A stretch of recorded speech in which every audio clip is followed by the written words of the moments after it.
faut pas non plus galvauder le mot légende parce qu'autrement tout le monde va devenir une légende. Dans les vainqueurs les champions du monde de 98 comme dans ceux de 2018, c'est pas parce qu'ils ont gagné ils ont été champions du monde Ils sont des légendes. Que ce sont des légendes. Je pense que dans le football français, à l'heure où on se parle, il y a 3 légendes. Pour les plus anciens, il y a Copa, parce que c'était un joueur hors norme et qui a gagné plusieurs plusieurs coupes d'Europe des clubs champions, avec le Real. Il y a Zinedine Zidane et Platini, ou Platini et Zinedine Zidane. Et je pense que pour Karim, je pense qu'aujourd'hui, au Real, c'est une légende.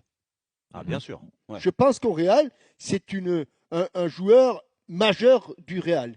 C'est un immense joueur dans le football français, mais ce n'est pas à proprement parler, selon moi, une légende. Voilà, s'il gagne la Coupe du Monde, alors dans ce cas, peut-être que ça pourra changer les choses. Vous voulez dire, même s'il gagne la Coupe du Monde, il rentrera, il ne sera pas l'égal des autres. On reverra. Quand même.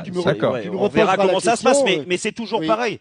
Jean-Michel, je ne sais pas si tu es d'accord ou pas. Enfin, Jérôme, qu'est-ce qu'il faut faire alors pour rentrer dans les légendes? Si une Coupe du Monde, 4 champions, ça suffit pas. Je vais te dire. 5 Champions League. Attention. Excusez-moi, mais là, c'est pas. Encore une fois, ce que je vais dire, on a l'impression que je dénigre l'image de Karim et ce qu'il a fait. Pas du tout. Mais je suis désolé, on l'a constaté, à partir de 30, 31, 32 ans, ça n'a pas été le même Karim Benzema. Là, il a emmené le Real Madrid. Avant, quand il était plus jeune, il n'emmenait pas le Real. C'était Ronaldo qui emmenait le Real. Il a gagné des titres et tant mieux. Mais après, il a emmené le Real surtout depuis 2-3 ans. Reprenez juste le classement des derniers ballons d'or. Moi, je vais te poser une question justement par rapport à ça. Mais Mathieu, les gens, c'est la constance. Mathieu.